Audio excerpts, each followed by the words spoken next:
Welcome to the Midnight Stories Club. Here, we don't chase sleep, we chase shadows. Each night, a tale is shared. Each tale darker than the last. Sit back.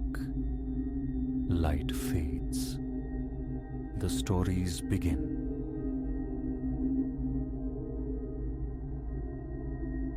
The engine idles, a frantic pulse against the 3-hour AM stillness. My hands clutch the wheel, slick with sweat, tremors running up my arms.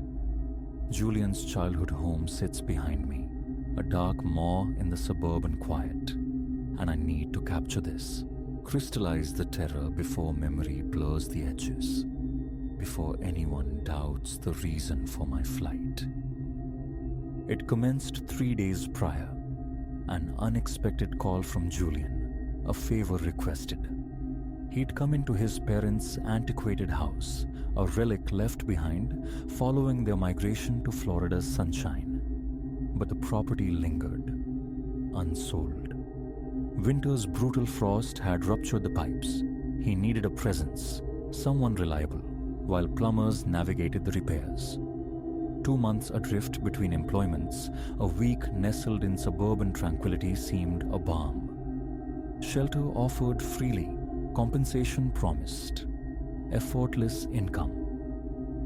From the curb, the house presented a facade of innocuousness, 2 stories clad in weathered red brick, white trim crying out for restoration. Julian conducted a perfunctory tour upon my arrival. Kitchen, living area, a trio of bedrooms aloft, the predictable layout. Then, we stood before the basement door. This portal, he murmured, producing an archaic brass key, remains sealed. Nothing below but detritus and the furnace's iron heart. No cause for exploration. He demonstrated the deadbolt gleaming incongruously modern steel, which slid home with a definitive clunk. Just let it be, Leo. Agreed? A shrug was my reply. Logical. Old dwellings hoard their histories in shadowed cellars. Who willingly confronts accumulated decay? The inaugural day unfolded without incident. Plumbers arrived, performed their craft, departed.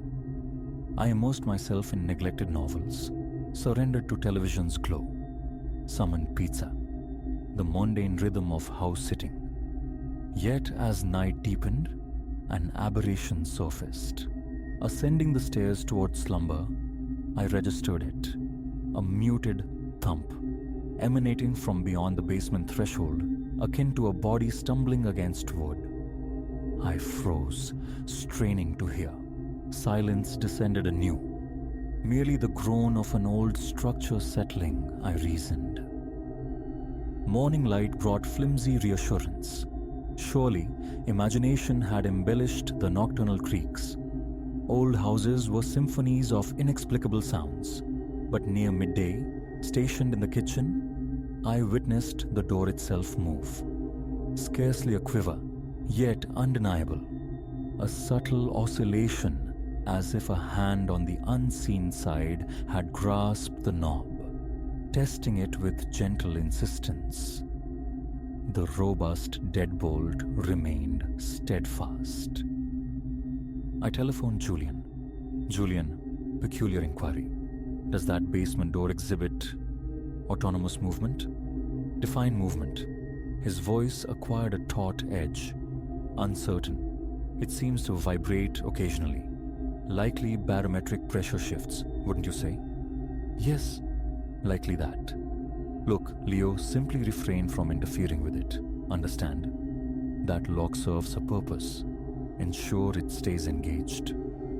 A desire to probe further arose, yet an undercurrent in his tone commanded restraint. Nevertheless, my observation of the door intensified. Sporadically, every few hours it would twitch, sometimes a mere tremor, other times a distinct tug, a clear attempt to work the handle. The deadbolt never yielded. That second evening, the acoustics shifted.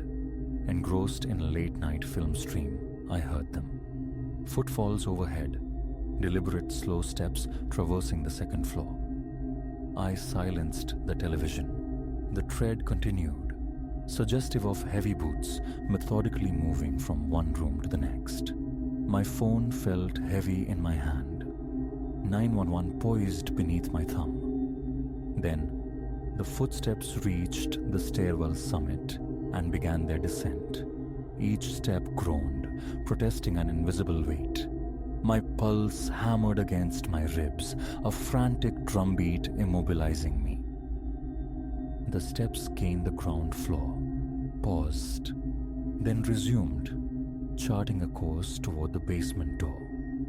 Scarcely daring to breathe, I watched as they traversed the entrance hall. The door remained shut. The footfalls simply permeated the wood, continuing their descent into the subterranean darkness. The remainder of the night I spent huddled on the sofa, every light in the house ablaze, banishing shadows. No further sound emerged from below. Dawn arrived, and with it, the potent urge to abandon the post. Yet, my commitment to Julian held, and truly, what tangible event had occurred? Strange acoustics in an aging structure. My fear felt disproportionate, foolish. The third day saw an escalation. The door's agitations grew forceful, sharp yanks that rattled the very frame. The footsteps returned, but the pattern changed, now pacing. Up and down the basement stairs, an incessant rhythm, sometimes frantic, sometimes languid, yet always bearing that same ponderous weight. I sought refuge in music, television, any distraction. Futile. The sounds pierced through, an inescapable auditory torment. By evening, my nerves were frayed ribbons. Sleep had become a forgotten luxury these past 48 hours. Every incidental noise provoked a flinch. Therein lay my critical error. A conviction bloomed. I needed to ascertain the source. A swift inspection, confirmation of mundane origins, pipes perhaps or settling furniture, and the haunting would dissipate. I retrieved the key from its perch atop the kitchen door frame, precisely where Julian had deposited it. My hands quaked as I neared the basement door. The pacing below had ceased. An unnerving stillness enveloped the house. The key scraped into the lock cylinder. A pause, a breath held, then the turn. The deadbolt retracted with a metallic click. My hand reached for the knob. Before contact, an immense force slammed against the door's opposite side. The impact flung me backward. The door shuddered violently within its frame as the assault continued, blow after relentless blow. Through the vibrating wood seeped a sound, not precisely vocalization, not merely a growl, but something guttural, striving, failing to articulate words. I scrambled away, fingers fumbling desperately for the key. The brutal pounding persisted as I wrestled to re-engage the lock. Just as the key turned, the handle began rotating from the other side. I heard the lock mechanism grind, protesting the force exerted by whatever entity resided below, battling the deadbolt. The key nearly sheared off in my grasp, but the lock held. The onslaught against the door raged for another minute, then ceased with shocking abruptness. Into the ensuing silence crept a new sound. Weeping. Soft, stifled sobs originating from the basement. They possessed an almost human quality. Almost. I retreated further from the door. phone already clutched tight, Julian's number materializing on the screen. "What in God's name is in your basement?" I spat the words the moment he answered. A protracted silence stretched across the line. "You unlocked the door, didn't you, Leo? There's something down there. Something living." Julian exhaled, a sound heavy with resignation. "Listen closely. Exit the house immediately. Don't pack. Don't retrieve anything. Just leave. I'll arrive in 4 hours." "Not until you explain this." "Do you recall Daniel, my younger brother?" Years had passed since Daniel occupied my thoughts. He'd vanished during our childhood, erased without a trace. Never located. What about him? He never vanished, Leo. He transformed, began evolving into something other. Mom and Dad, they exhausted every option. Doctors, clergy, specialists. But he deteriorated, grew more volatile, less recognizable as human. The cellar, it was the sole structure robust enough to contain him. My voice constricted, barely audible. That presence below, that's Daniel. A fragment of him, perhaps. We no longer know. Just get out, Leo, please. No further urging was required. I sprinted toward my car, neglecting even to secure the front door behind me. As I maneuvered out of the driveway, a reflexive glance shot back toward the house. Through a grimy basement window, a flicker of movement snagged my eye. Something pallid, skeletal, pressed against the glass. A hand, possibly, but distorted, the joints impossibly multiplied, digits elongated into talons. That was 20 minutes ago. I remained parked a mile distant, the car a trembling sanctuary, attempting to reconcile the incomprehensible. My phone vibrates intermittently. Julian, calling again. But articulation fails me. The processing of his revelation, the searing image of that hand, and the relentless thought of Daniel, a child incarcerated in that subterranean prison for 2 decades, inexorably metamorphosing into the horror I encountered behind the door. Did any vestige of humanity persist within that form? Was that the source of the weeping? Dawn bleeds across the horizon. Julian's arrival looms. He will demand a meticulous account. What I heard, what I witnessed. I will recount everything inscribed here. But re-entry into that house is unthinkable. Certain doors remain locked for profound reasons. Somewhere nearby, a dog erupts in frantic barking, triggering another. A distant car alarm wails. My gaze darts to the rearview mirror, half expecting a silhouette moving in the nascent light, but only an empty street, progressively illuminated, reflects back. I engage the transmission, time to maximize the distance. Yet, as the miles accumulate, a final chilling realization cements itself. The basement door possessed a deadbolt on both sides, not merely to deny entry, but to ensure confinement.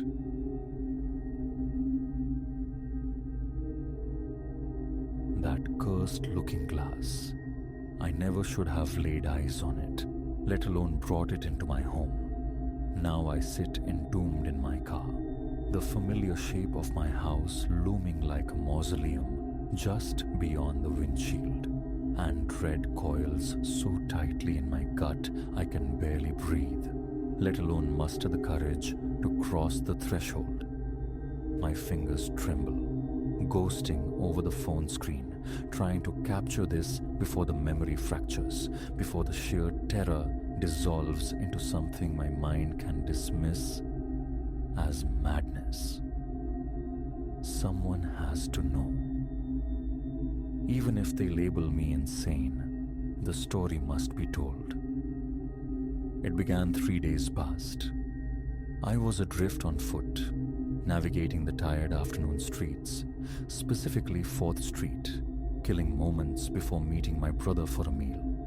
Silas, Curios, and Salvage, wedged beside the corpse of a laundromat, wasn't my destination. Yet something snared my gaze from its dusty window display. A mirror, vast and ancient, held captive in a frame of dark, brooding wood. Labyrinthine geometry spiraled across its surface, hypnotic. $85 proclaimed a faded tag, a pittance for such an imposing, seemingly well-preserved artifact. Curiosity, that insidious serpent, drew me inside. The air hung thick with the ghosts of stale cigarettes and the cloying sweetness of furniture polish. Behind a cluttered counter, Silas himself presided, his attention welded to the flickering inanities of some game show on a minuscule television. He offered only a peripheral glance as I inquired about the mirror. "Came in last week," he mumbled, eyes still glued to the screen. Fella cleaning out his grand's place. She passed. Needed the coin. A flicker of unease should have sparked then. Why divest oneself of such an heirloom so cheaply? But a thought dissolved, unexamined. My plastic card slid across the counter, and arrangements were made for collection with my truck. Transporting it was an ordeal. The mirror possessed a deceptive gravity, a leaden weight that fought me every inch of the way into my solitary 2-story dwelling. My knuckles bled freely against door frames and banisters before I finally wrestled it upstairs, into the sanctuary of my bedroom. 20 minutes I wrestled with placement, seeking the perfect alignment before settling on the wall opposite my bed, positioned to drink the nascent morning light. That initial night unfolded with deceptive normality. The familiar rituals, teeth brushed, the donning of worn sweats and a faded t-shirt, the setting of the digital alarm. I recall a fleeting glance towards the mirror as I passed, a murmur of satisfaction at how it anchored the room, lending it an illusion of greater space, a sense of completion. Sleep fractured around 3 in the morning, a mundane call of nature pulling me from its depths. Groggy, adrift in the liminal space between dream and waking, I shuffled back towards bed. My reflection intercepted me, a fleeting image in the new glass. Something felt dissonant, like entering a familiar room rearranged by unseen hands, the change palpable yet elusive. Rubbing sleep from my eyes, I leaned closer, and then I saw it. Reflected on the spectral nightstand beside my spectral bed sat a glass of water. But no water had accompanied me upstairs. I spun, eyes darting to the actual nightstand. Bare wood. A frantic glance back at the mirror. The phantom glass remained, shimmering under unreal light. A frantic tremor took up residence in my chest. Exhaustion, I reasoned. Just fatigue playing tricks on the eye. I retreated beneath the covers, fixing my gaze on the textured ceiling until oblivion finally claimed me. Morning light banished the night's unease, painting the mirror as nothing more than silvered glass and carved wood. It was just a dream, I assured myself. The rituals of preparation for work proceeded without incident. My reflection mimicked my movements perfectly, adjusting a tie, smoothing unruly hair, snatching keys from the dresser. Reality and its mirrored twin were in perfect, reassuring alignment. But the night, the true domain of the mirror, brought recurrence. The familiar cadence of preparing for sleep, the unconscious turn towards the glass while fastening my watch. And then, paralysis. Standing just behind my reflected self, distinct in the silvered depths, was a figure. A woman, perhaps 60 years of age, clad in a dress the color of twilight shadows. She simply stood there, mere feet from my right shoulder, her gaze fixed upon me, utterly devoid of expression. I whirled, a clumsy pivot that nearly sent me sprawling. Empty air greeted me. The bedroom was silent, still. Turning back to the mirror, heart hammering against my ribs, I found only my own wide-eyed reflection staring back. She was gone. My palms were slick, a rivulet of cold sweat tracing a path down my spine. Tentatively, I reached out, my fingertips meeting the cool, unyielding surface of the glass. Solid. Normal. I scrabbled behind it, a frantic search for... What? Hidden speakers? A concealed display? The absurdity of my own thoughts mocked me. It was merely a mirror, anchored firmly to the plaster. Sleep offered little refuge that night. Each drift towards unconsciousness was violently interrupted by the prickling certainty of being observed. I lay rigid, my back turned resolutely towards the silent watcher on the wall, finally succumbing to a shallow, troubled slumber, only as dawn bled grey light into the room. The following day bled away in a haze of distraction. Concentration fractured, thoughts circling relentlessly back to the woman in the glass. Logic strained for purchase. An unconventional angle, perhaps, catching stray light from the street lamp outside. Warping in the antique wood, subtly distorting the reflected image. Or was it simply stress? The cumulative weight of long hours manifesting as waking nightmares. I clung to these rationalizations, almost convincing myself. Then I returned home. The incongruities began subtly. In the mirror's world, my bedspread lay slightly disturbed. In reality, it remained impeccably smooth. A paperback materialized on the reflected dresser, absent from the physical furniture. Minor deviations, easily dismissed, almost ignorable, until I saw her again. The woman, closer now. So close, her presence in the glass felt like a physical pressure, the phantom chill of breath on my neck.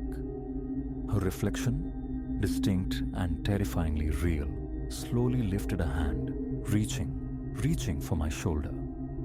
I saw the map of age spots on her skin, the glint of a thin gold band on her ring finger, the chipped crimson lacquer on her nails. I recoiled violently, stumbling back from the mirror's cold embrace. The room, of course, remained empty. Utterly, terrifyingly empty. Downstairs, whiskey burned a path down my throat. A second glass followed, offering little solace. Fortified by liquid courage, I eventually crept back upstairs and threw a sheet over the offending object, shrouding it from view.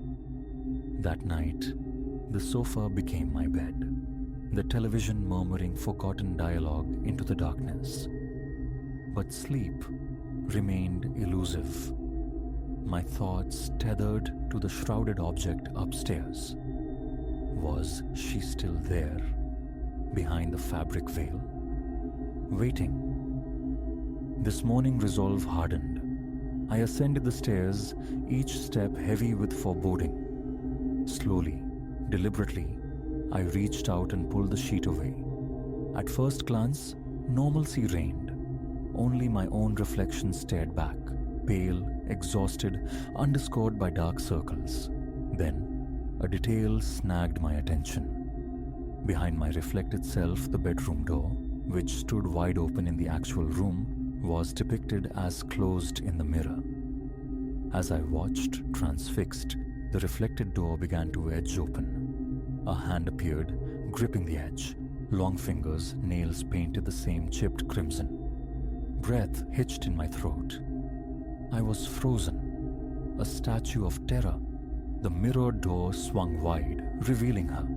But she was not alone this time. Behind her, spilling from the shadowed hallway of the reflection, emerged more figures. Indistinct shapes at first, coalescing into dozens, advancing towards me with a terrifyingly slow, deliberate purpose. In my bedroom, the real door remained motionless, the real hallway empty. But in the glass, they advanced, an inexorable tide. Their faces sharpened, men, women, children, all sharing the same vacant stare, all extending grasping spectral hands. I fled. Keys, phone. Essentials snatched in blind panic. Out the door, into the relative safety of my car. And so, here I sit, trying to stitch together the fragments of what has transpired. The trembling in my hands has subsided just enough to tap out these words. Silas's casual remark about the mirror's origin, a dead woman's house, echoes ominously. The urge to confront him, to demand answers, was with the knowledge that his shop is shuttered, locked tight on this Sunday. What recourse do I have? Re-entering that house with that thing presiding over my bedroom feels impossible, yet abandoning it feels equally untenable. What if another soul stumbles upon it? A realtor guiding prospective buyers? What if they witness what I saw? What if a child? My phone bleeds battery life. The sun dips low, painting the sky in bruised colors. Hours have evaporated while I've sat paralyzed, watching my own home like a stranger, wrestling with a terror that defies reason. Action is needed. That mirror cannot remain. In the garage, there's a sledgehammer. Perhaps brute force is the answer. Pulverize it into shards. But a new fear whispers, what if destruction unleashes them? What if shattering the glass frees whatever entities abound within, allows them passage into this world? A neighbor ambles past, dog straining at the leash. Their glance lingers on my car, on me.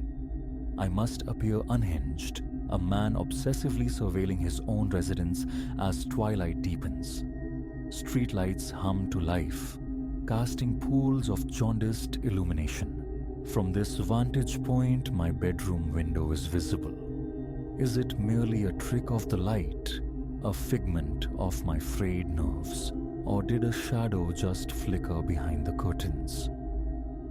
I must go back. I cannot remain here indefinitely. The sledgehammer, a desperate sprint upstairs. Annihilate the glass before its inhabitants fully manifest, before they reach me. If this message remains unupdated, you'll understand. Hold on. Something is profoundly wrong. Illumination spills from my bedroom window. The light just switched on. But I am here, in the car. The key rests heavy in my palm. The curtain shifts. A figure stands framed in the window. It's her, the dark blue dress. She is looking directly at me, and she is smiling. The engine coughs to life. Destination unknown, only escape matters now. Yet, my gaze remains locked on that window, on her face, that grotesque, welcoming smile. She's waving now, a slow, deliberate gesture. I have to drive. If you find this message, avoid Silas Curios and salvage. Shun antique mirrors, especially those sold too cheaply. steer clear of my house, and for God's sake, be wary of your own reflection. You can never be certain who or what might be gazing back. Message sent from mobile device 11:47 p.m. Location data unavailable. Battery critical 2%. Status unknown.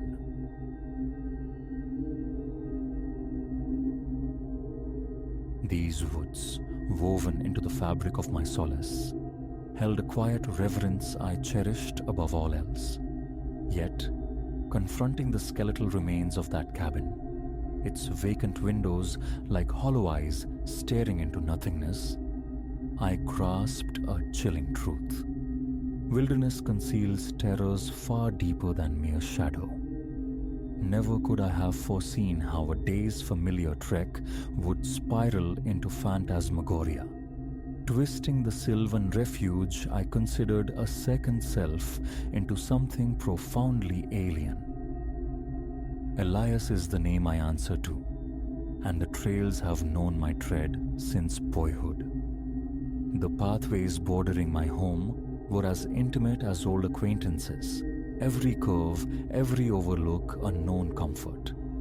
But that particular day, an urge for the untrodden pushed me onward, deeper into the forest's viridian heart than my boots had ever carried me before.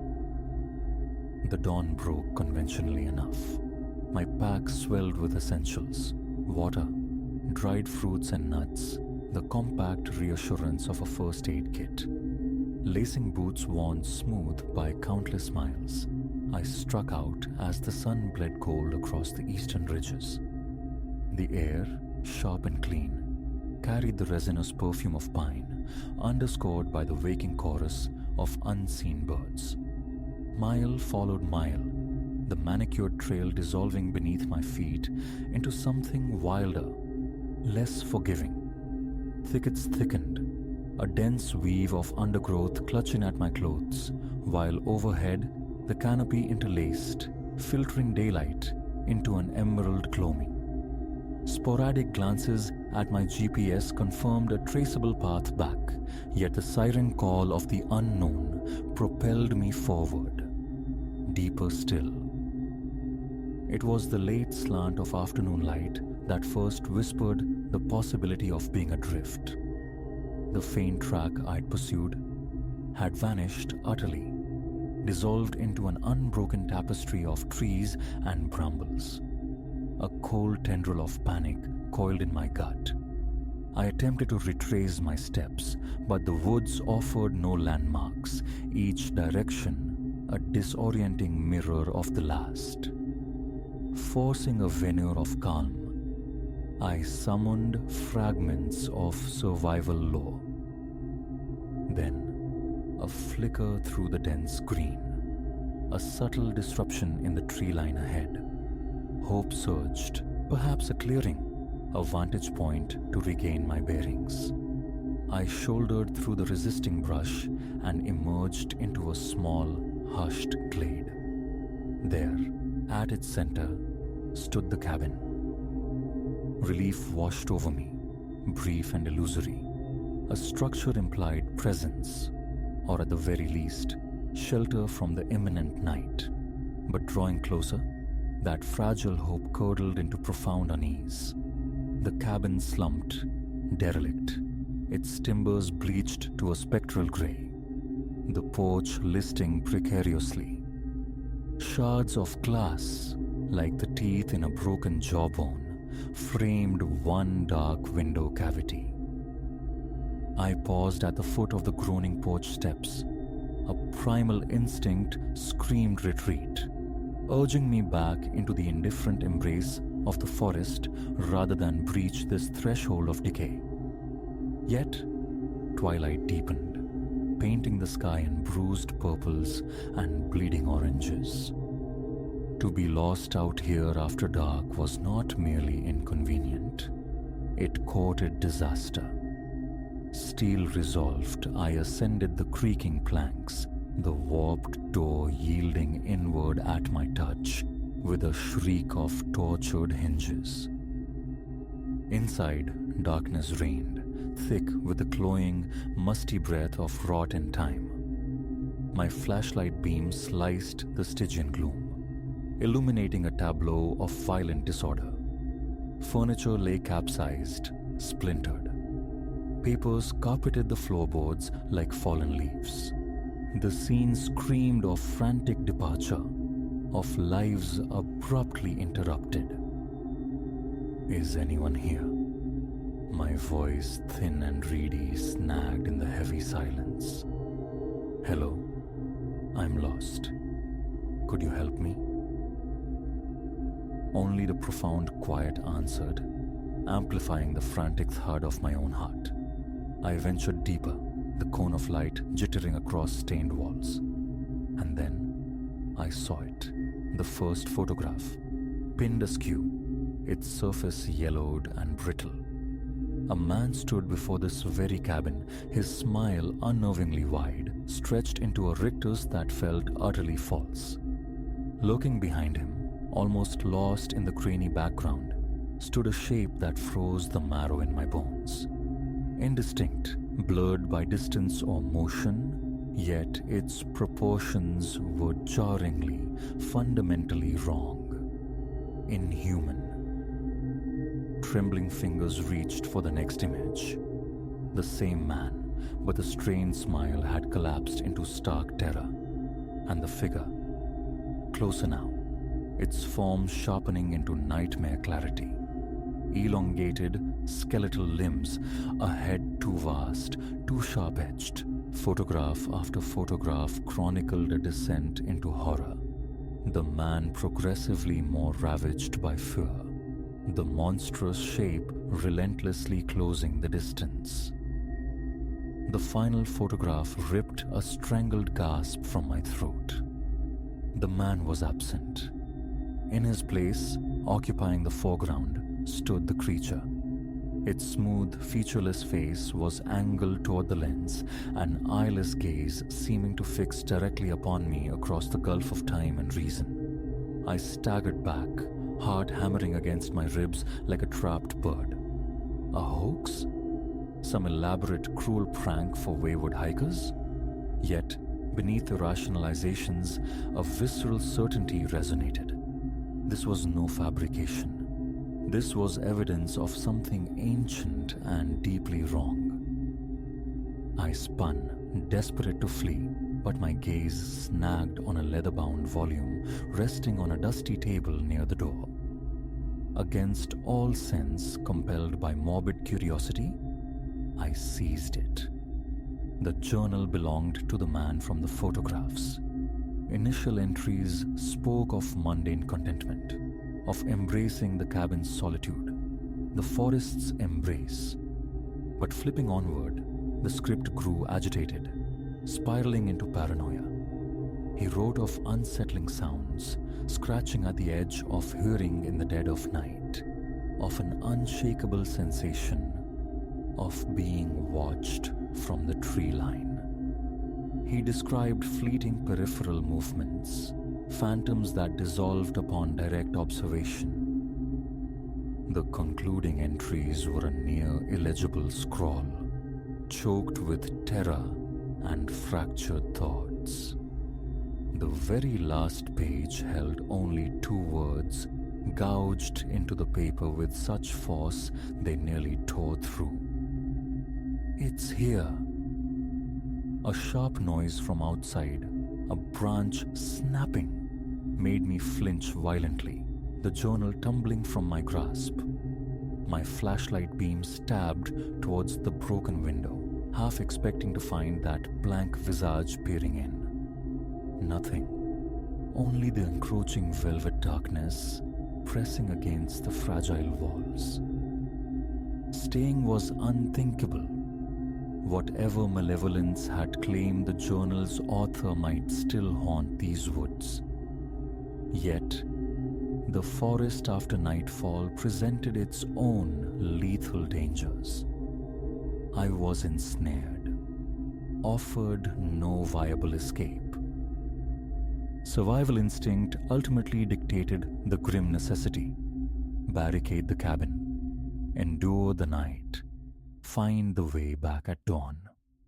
With trembling hands, I dragged overturned furniture, wedging table legs and shattered chair frames against the door and windows. A flimsy bulwark against the unseen horrors I felt gathering outside. As I worked, the suffocating feeling of observation intensified. Every settling groan of the ancient timbers, every sigh of wind through the pines sent shivers cascading down my spine. I fought the constant urge to whirl around, convinced the creature materialized silently behind me, its vacant face inches from mine. That night stretched into an eternity. Huddled in a corner, flashlight beam wavering, a broken table leg clutched as a pathetic weapon, I refused sleep. To close my eyes felt like an invitation, a surrender.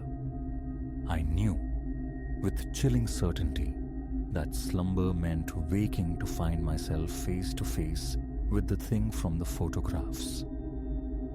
When the first frail fingers of dawnlight probed through the cracks in my makeshift defenses, a measure of tension eased.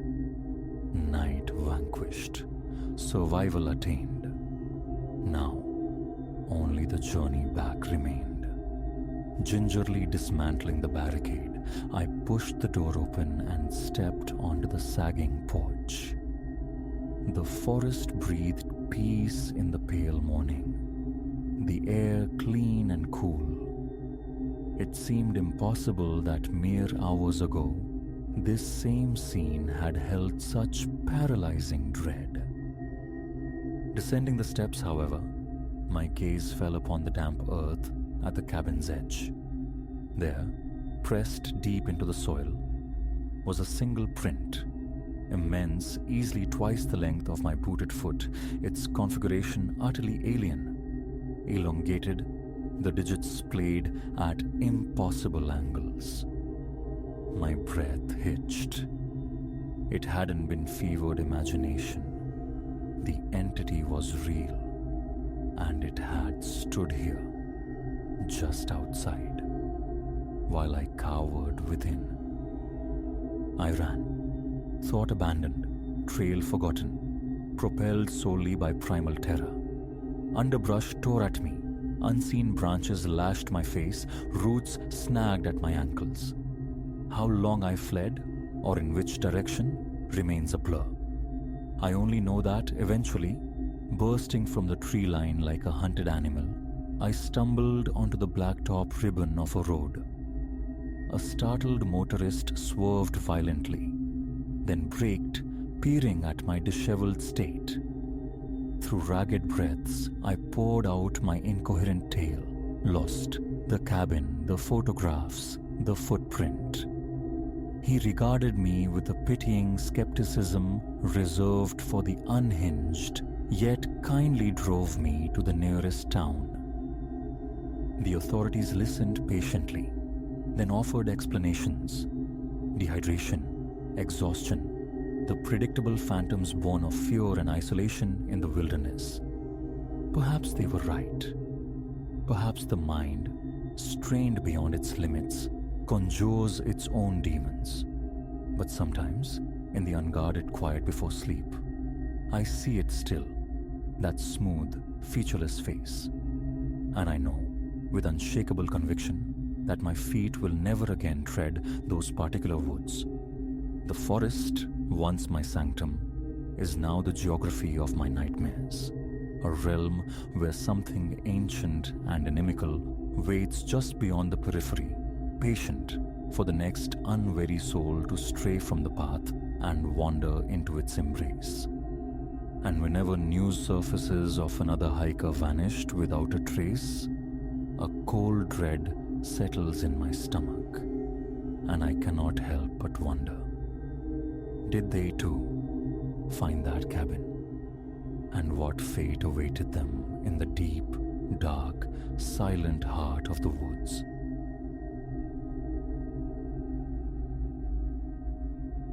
Necessity, sharp and unyielding, had driven me to accept the nocturnal vigil at the Ainsworth Tower. a time-scarred monolith brooding at the city's frayed edge where downtown's bright energy bled into shadow. Glamour wasn't in the contract. Survival was. The task seemed benign. Occupy the lobby's echo chamber, a sentinel against phantoms or vandals from 10 p.m. until the grey promise of 6 a.m. 10 floors of ossified ambition stretched above, threaded with corridors that seemed to replicate themselves in the gloom. The silence, I initially thought, would be my companion. My inaugural shift unfolded in a hushed tableau. Tethered to the reception desk, I drifted through magazine pages, my gaze periodically snagged by the bank of security monitors displaying vacant scenes under the sterile wash of fluorescent light. The buildings sighed around me, the low thrum of unseen machinery, the sporadic tick of cooling pipes, the groan of ancient timbers settling deeper into their foundations. Twice I traced the prescribed route, a slow pilgrimage through deserted hallways, testing doorknobs, my flashlight beam slicing through pools of darkness in empty offices. Nothing stirred, nothing watched. By dawn, relief settled. The Ainsworth Tower promised easy passage. But the edifice held its secrets close. Subtle incongruities began to fray the edges of my calm. Whispers I tried to dismiss, but which clung like cobwebs. The primary lift became the focus of this nascent disquiet. Each night, precisely as the clock struck 2, its bell would chime, a clear metallic summons in the stillness. The doors would slide open onto the lobby, revealing not a passenger, but an empty, waiting cavity. It lingered thus, an open maw for a minute, perhaps 2, before the doors whispered shut and the cabin ascended, drawn by some unseen hand to the upper reaches. A quirk in the venerable wiring, I assured myself. A mechanical ghost. One night, however, spurred by a reckless curiosity that gnawed through my caution, I rose as the 2 a.m. summons echoed. I crossed the marble floor and stepped into the waiting lift, intending to ride it upwards to confront the source of its phantom journeys. My finger found the button for the 10th floor. Scarcely had the doors sealed me inside than the mechanism ceased. The illumination flickered violently, and the car plummeted, only a few feet, but with a gut-wrenching thud that sent me staggering against the rail. It hung suspended, shuddering. Then, as abruptly as it had failed, the lights steadied, and the lift resumed its smooth, silent ascent. Unease coiled in my stomach as I stepped out onto the summit floor. The silence here was different, heavier, somehow watchful. Darkness reigned, punctuated only by the faint, distant glow of an emergency exit sign. Imagination, I chided myself. Paranoia born of solitude. Yet the feeling of trespass, of violating a forbidden space, persisted. My cursory inspection revealed nothing amiss in the shadowed offices, only cold, still air and the scent of dust. Returning to the lift felt like seeking sanctuary. As the door slid closed, sealing me in for the descent, a flicker at the periphery of my vision. Down the far end of the corridor, just beyond the light's reach, the suggestion of a silhouette, motionless. I blinked, and the space was empty. But the impression remained. An after-image burned onto my retinas. Sleep offered little respite in the following days. The memory of that fleeting shape haunted my waking thoughts. It was nothing, I insisted. Fatigue, tricks of light in that cavernous dark. Yet the lift maintained its spectral schedule. The 2 a.m. arrival a punctual, unnerving ritual. Each chime, each opening onto emptiness, amplified the crawling dread. Later that week, patrolling the 5th floor's deserted expanse, I heard it. A sound so faint it might have been the building settling, yet distinct. Footfalls. I froze, straining to listen, my pulse accelerating against my ribs. The corridor stretched vacant before and behind me, yet the sound persisted, a steady, rhythmic pacing from somewhere overhead. Holding my breath, I tried to pinpoint the source. It seemed to emanate from an empty office suite directly above. Resolve hardening over fear, I moved towards the stairwell. The sound grew marginally louder as I climbed, each concrete step feeling weighted, the air thickening with an invisible pressure. Reaching the 8th floor landing, I paused, hand hovering over the heavy fire door. The footsteps ceased. Absolute silence descended. I pushed the door open and stepped into the hallway. A palpable cold, distinct from the building's ambient chill, greeted me, raising gooseflesh along my arms. Tentatively, I advanced, my flashlight beam cutting a nervous swath through the oppressive dark, probing the vacant doorways. All was still, utterly inert. Yet the conviction of being observed, of sharing the space with something unseen, prickled at the back of my neck. As I turned to retreat, the sound returned.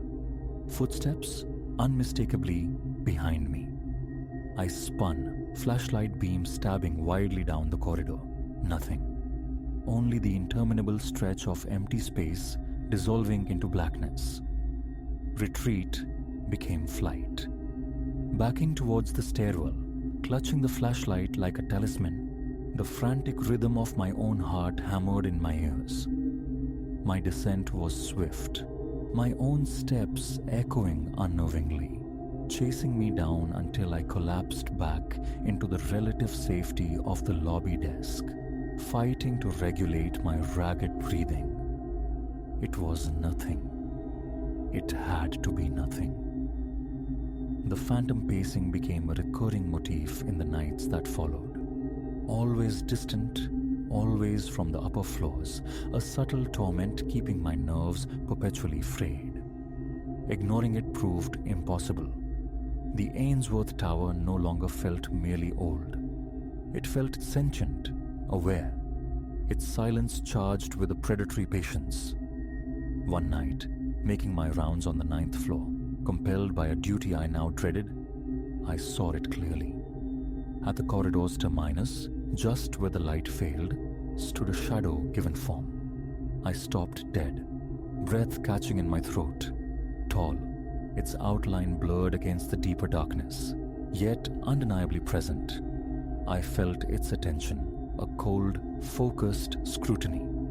A tremor started in my hand. As I instinctively took a step back, the figure responded, executing a slow, deliberate step towards me. Panic erupted. I turned and fled, the sound of my own pounding feet swallowed by the vast emptiness, not daring a backward glance until I reached the sanctuary of the lobby once more, gasping, heart threatening to batter its way free. Whom could I tell? The solitary guard, spooked by shadows in a decaying building? The confession felt absurd even in my own mind. Fatigue, I told myself desperately. Stress. But the fear was a cold, solid thing lodged deep within me. The following night, I abandoned the pretense of frowns. I would remain in the lobby, a prisoner at my post, eyes glued to the security monitors, scanning the vacant, silent feeds from the floors above. At precisely 2 a.m., the familiar ding resonated. The lift doors slid open, presenting their usual void. I watched, transfixed, heart thudding a heavy rhythm against my ribs, half expecting, half dreading something to emerge. Nothing. Then my gaze locked onto the monitor displaying the 10th floor. There, standing motionless in the center of the hallway, directly beneath the unblinking eye of the camera, was the shadow. A cold sweat beaded on my brow. It didn't move. It simply stood, observing the lens, its presence radiating a chilling stillness across the flickering screen. I couldn't look away, held captive by a morbid fascination. Then, it shifted. A slow gliding step forward towards the camera. Another. Fear, stark and visceral, surged through me. My hands clenched uselessly on the desk. "Run!" screamed every instinct. "Flee this place." But my limbs were leaden, unresponsive. The figure paused, filling the frame, its face now inches from the lens, staring directly out, directly at me. In the grainy monochrome, I saw its eyes, or rather, the dark, depthless voids where eyes should be, brimming with a cold, ancient, and insatiable hunger. An icy certainty pierced through my paralysis. It knew I was watching, and it was coming. The spell broke. I scrambled from the chair, snatching my jacket, keys fumbling from nerveless fingers. I bolted for the heavy glass doors, the cavernous lobby echoing my frantic escape. I didn't slow, didn't glance back. The image of those empty eyes searing itself into my mind as I burst out into the indifferent night. My resignation was tendered the following morning. Some places hold more than just memories.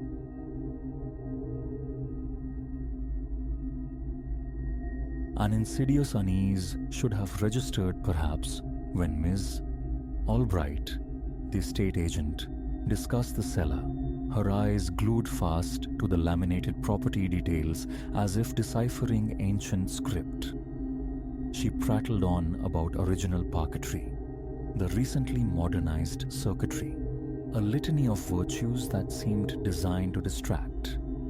Yet here, Elias sits, 3 months domiciled, the kitchen clock glowing an accusatory 3:01 a.m., listening to the hollow resonance of footfalls from beneath the floorboards, contemplating the catastrophic scale of his life choices. Initially, the house presented itself as a diamond rough-hewn, a 1932 relic, bones weary but promising. It stood askew from its pricier neighbors, a discrepancy Elias attributed, with willful optimism, to its archaic scullery and washrooms. 2 feverish months he poured into its resurrection. Gleaming new appliances materialized. Walls drank fresh coats of paint. Fixtures gleamed with modern austerity. He replaced every lock, every portal, save one. That ponderous, defiant wooden door guarding the descent. Solid oak, time-tested, unyielding. Its previous occupants had festooned it with a trinity of deadbolts, a measure Elias initially dismissed as paranoia. He understands now. The first anomaly occurred scarcely a week post-renovation. Returning from his daily toil, Elias found the cellar door yawning wide, a warm rectangle of light bleeding onto the hallway floor. He possessed a crystalline memory of securing all 3 bolts that very morning. The ritual had become ingrained. Inspection revealed the locks pristine, untampered. Nothing within the house was disturbed. Only that door swung inward like a silent invitation to the depths. He rationalized, blamed fatigue, convinced himself of an oversight. The subsequent morning, Elias meticulously turned and tested each deadbolt thrice before departing. Upon his return that evening, the door gaped open again. The cellar lights, fixtures he never employed, the switch residing inconveniently at the stairs nadir, blazed. A tremor worked its way up his arms as he descended into the subterranean space. It was vacant as ever. Stark concrete confines, serpentine pipes overhead, a scattering of festive remnants in boxes yet unpacked. The light switch, bafflingly, rested firmly in the off position despite the fluorescent tubes humming overhead. He toggled it futilely. The light remained immutable. Finally, wrenching the tubes from their sockets, he plunged the cellar into profound darkness. His next recourse was an industrial-grade padlock, the kind securing corrugated metal sheds. He snapped it shut, yanked hard to confirm its purchase, and ventured out. The outcome, by now, feels grimly predictable. He returned to find the door ajar, the formidable padlock resting unharmed upon the floorboards, and inexplicably, new fluorescent tubes radiating light from the ceiling fixtures. Elias is not inclined towards the spectral. Phantoms, fiends, the whole lexicon of the supernatural. It holds no currency for him. Yet, the testimony of his own senses, the tightening knot of dread coiling in his gut, these are empirical truths he cannot dismiss. Daily, irrespective of the locking mechanism employed, regardless of the fortifications erected, that door breaches its confines. Sounds have become companions to the visual violation. The measured tread on the stairs, the grating scrape of unseen furniture rearranging itself, muffled impacts like falling weights. Yet, investigation always yields the same sterile emptiness. Last week saw the deployment of technology. Surveillance cameras strategically positioned, one observing the cellar door, another aimed down the stairwell, a third surveying the main cellar chamber. The recorded footage offered only paradox. The door, closed in one frame, stood open in the next. The transition instantaneous, devoid of motion. The lights would ignite spontaneously, the switch static. The microphones faithfully captured the auditory disturbances Elias heard, the footsteps, the scrapes. But the video displayed only an untenanted space. He attempted carpentry next, barricading the door with robust 2BX4s driven into the frame with 3-inch screws, forming a defiant X. His return home revealed the timbers not splintered or forced, but meticulously dismantled. The screws lay in a neat alignment on the floor. The planks leaned tidily against the adjacent wall. The previous inhabitants vanished without a trace, leaving no forwarding address. Ms. Albright professes ignorance regarding their whereabouts. Municipal archives reveal a dizzying turnover. 8 ownership changes in 2 decades. No resident enduring longer than 18 months. A crimson flag, Elias, blinded by perceived value, failed to heed. Last night marked an escalation, ensconced in the living room, seeking solace in the television's flickering inanity. A novel sound drifted up from below, humming. A low, meandering, tuneless drone, the sound of someone idly occupied. It persisted for hours, eroding his resolve, denying sleep. This morning, a locksmith installed the NE Plus Ultra of security. Biometric fingerprint scanner, redundant keypad, military-grade encryption. The invoice neared $2,000. Elias returned from work mere minutes ago. The door stands open. The sophisticated lock reports perfect functionality. And now, anchored to his kitchen chair, he hears the slow, deliberate pacing ascend and descend the cellar stairs.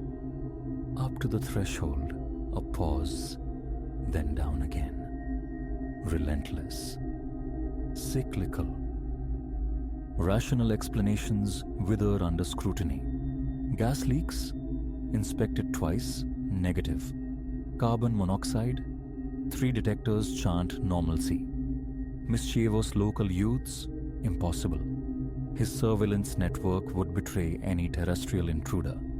Besides, the door yields even when he is present, mere feet away. The humming has resumed, louder tonight, imbued with a new insistence. He records compulsively on his phone, yet playback offers only digital snow, a hiss of static. The cameras persist in depicting an empty cellar, even as the floor beneath his feet vibrates with the sound of heavy objects being dragged across concrete. He summoned a priest last week, an act born not of faith, but of desperation. The cleric performed his rites, asperging holy water into every recess of the cellar, reciting Latin prayers. For precisely 24 hours following his departure, the door remained quiescent. Then, laughter erupted from the basement, genuine, resonant laughter echoing up the stairwell. Upon inspection, every trace of holy water had been meticulously expunged from every surface. The constabulary offer no succor. His narrative sounds unhinged and lacking tangible evidence of forced entry or criminal damage. Their hands are tied. Friends have ceased visiting, their discomfort palpable when the door swings open unbidden, when lights pulse erratically, when the humming commences. Elias harbors no resentment. The thought of selling festers, yet the ethics paralyze him. To pass this burden, undisclosed, on to another soul feels unconscionable, who, after all, would knowingly purchase a house whose cellar door defies physics and sanity. He would be forced into deception, a weight he refuses to carry. Whatever resides here, its legacy will not be his deliberate infliction upon another. The footsteps have ceased. Now there is scratching, the dry, abrasive sound of fingernails traversing concrete. It circumnavigates the cellar walls, drawing inexorably near the stairs. This sound is new, deeply unsettling. His palms slick with sweat as he commits these words to his laptop, documenting the encroaching anomaly. The scratching has reached the stairs' summit. The door remains open, spilling its warm, deceptive light. Flight screams through his synapses. Seize the car keys, drive into the night, never look back. But this house represents the totality of his resources, savings, labor, aspirations. Abandonment feels like amputation.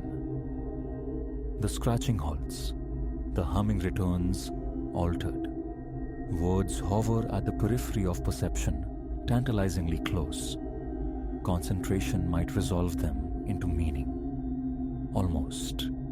Some nights find him seeking refuge in his car, yet even from there, he witnesses the cellar lights performing the capricious ballet through the windows.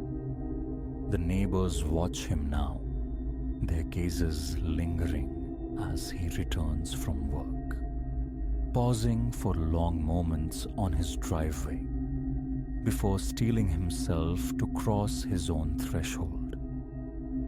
Yesterday, a different strategy. He positioned a chair directly facing the open cellar door and maintained vigil throughout the day. Silence reigned. The humming ceased, the footsteps fell quiet. But a brief visit to the bathroom was punctuated by a crash from below. Rushing back, he found one of his packed boxes overturned, its contents strewn violently across the concrete floor. He chronicles this because understanding feels imperative, even if it comes from strangers posthumously. The scratching has resumed. It progresses down the hallway, towards the kitchen where he sits. A dragging accompanies it now, something substantial, heavy. The cameras, steadfastly impartial, continue to stream images of vacant rooms, an empty corridor. Yet the sound crawls closer, acquiring a wet quality, a viscous sliding across the floorboards. The humming intensifies, the near words coalescing, almost intelligible. A contractor is scheduled for tomorrow, tasked with the final solution. Entomb the doorway. Bricks and mortar, drywall. Obliteration. Make it as though the passage never existed. It is his ultimate gambit. If this fails, the dragging sound is just beyond the kitchen entrance now. The humming abruptly cuts off. Silence descends, broken only by Elias's ragged breath and that slick, sliding noise. The cellar lights flicker spasmodically, throwing grotesque, dancing shadows along the hallway. He must upload this somewhere, anywhere, a digital testament. So the next owner, should one ever exist, might be forewarned. The air plummets in temperature. His breath ghosts before him. The sliding sound is directly behind his chair. He should have interrogated Miss Albright's evasive eyes more forcefully. He should have pondered the significance of 3 deadbolts. He should have registered the neighbor's peculiar habit of avoiding his side of the street. The cellar lights just extinguished completely. He will not turn around. He will not turn around. He will not turn around. But he feels breath, cold and ancient, upon the back of his neck.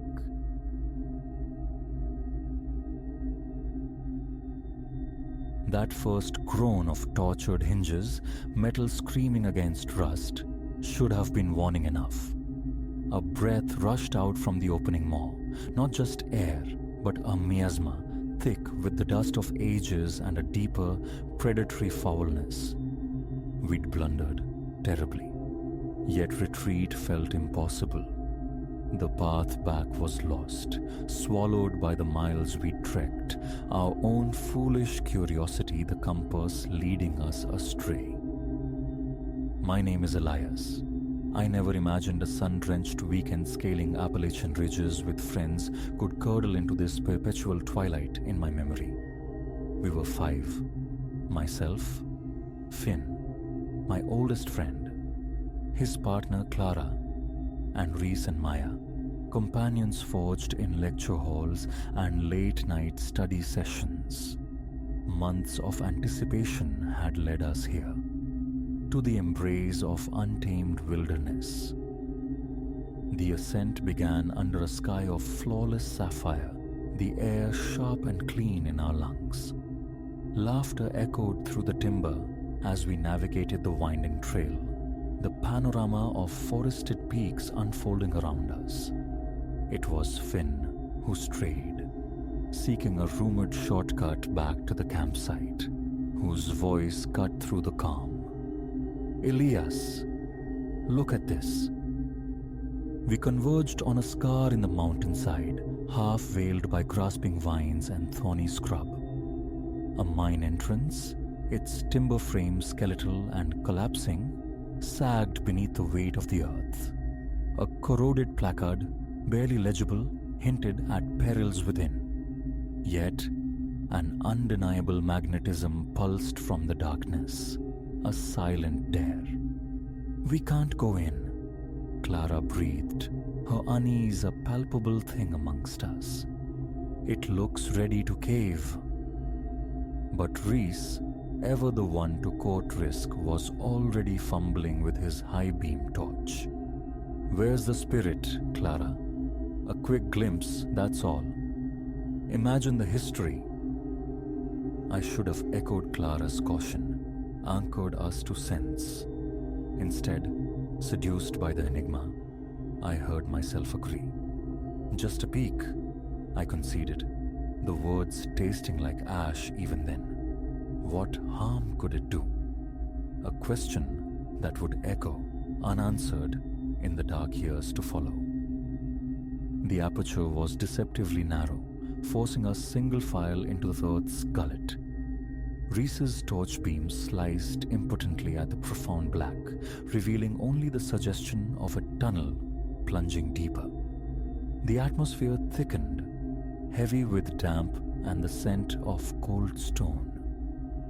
Water wept from unseen fissures, each drop a lonely percussion in the silence.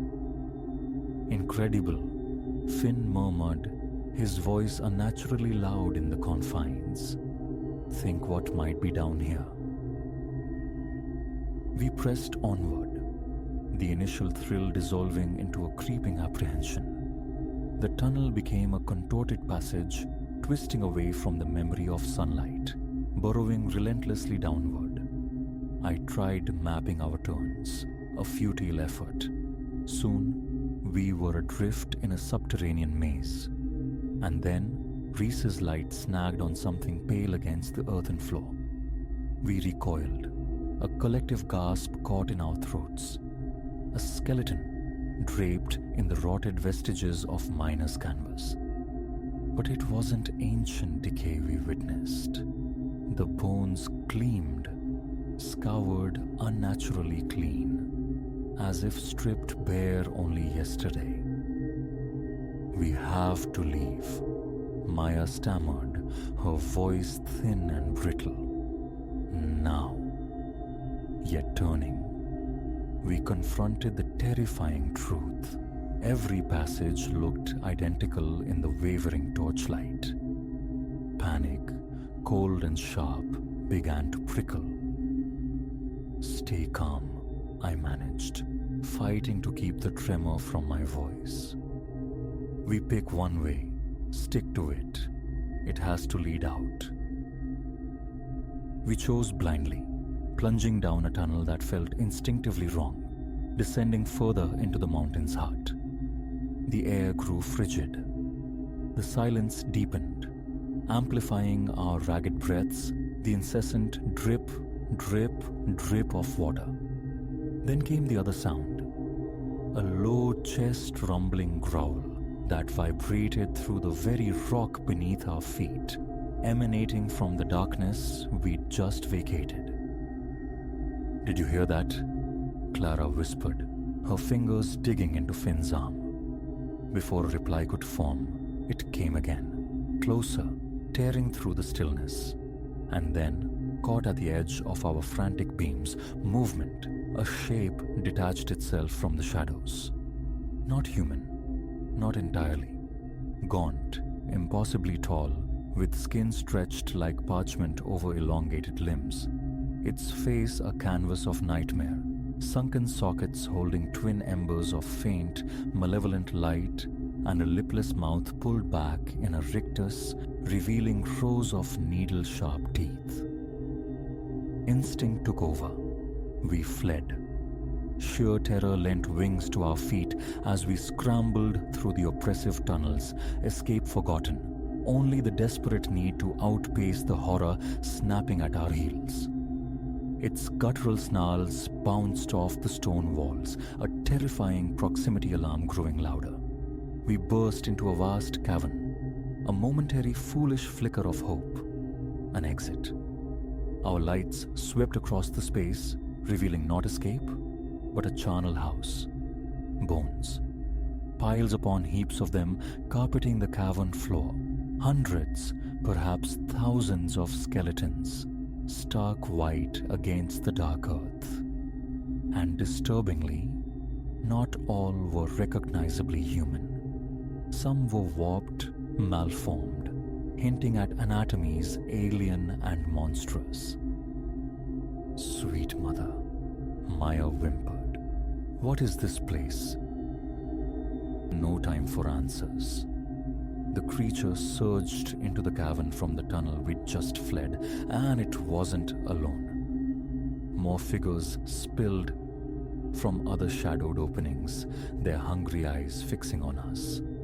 There, Finn yelled, pointing frantically towards a tight fissure slicing through the far wall. Maybe we can fit. It was the slimmest of chances. We sprinted, the pack closing in, their rasping breaths hot on our necks. Clara first, then Maya, wriggling into the saving crevice. Reese followed, but his broader frame wedged tight. Raw terror flared in his eyes as he struggled futilely. "Go!" he roared, his voice cracking, turning towards Finn and me. "Get out. I'll slow them down." My mind screamed to help him, to pull him free, but the tide of horrors was breaking upon us. Finn shoved me hard towards the opening. I scraped through, stone tearing at my clothes and skin. The absolute blackness of the fissure enveloped me, but not before I saw Reese, etched against the cavern's gloom, setting his jaw, turning to face the oncoming wave of nightmare, a final act of defiance. We tumbled out into another tunnel, this one blessedly sloping upwards.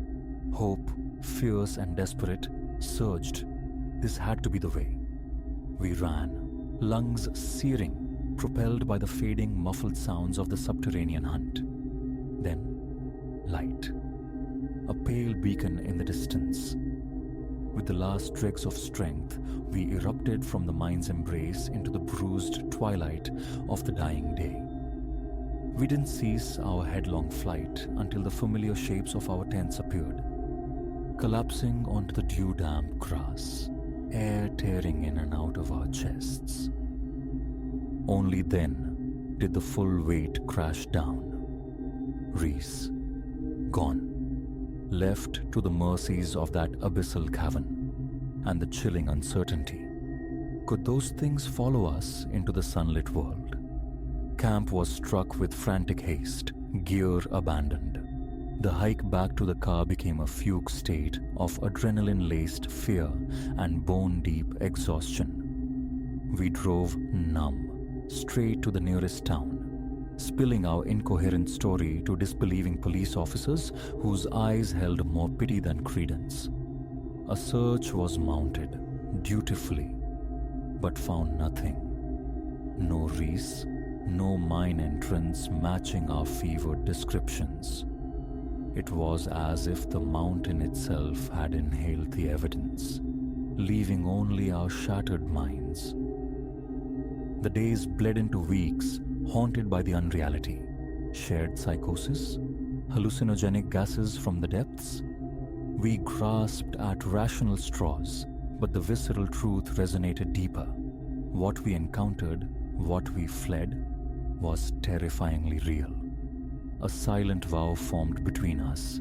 Never speak of it, bury it, attempt to reclaim normalcy. But the nights offered no quarter.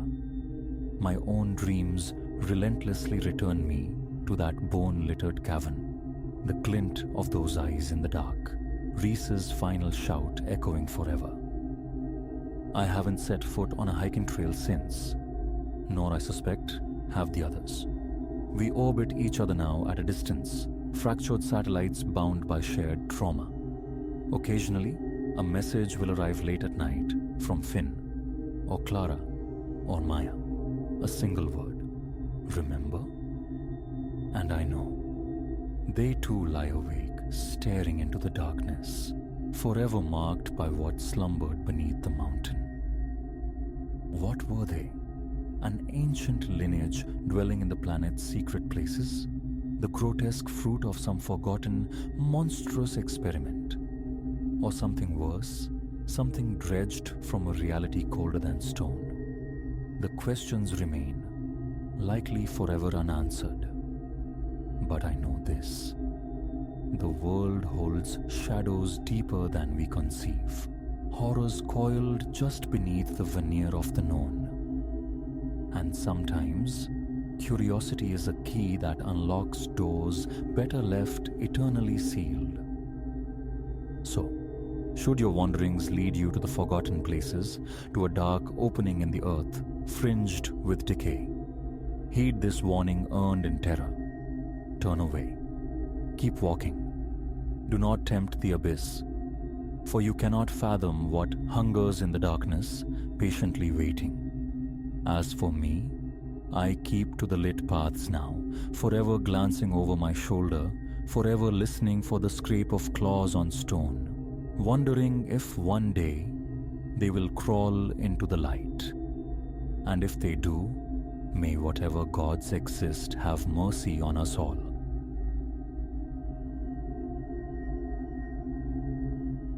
Acquiring the looking glass was folly.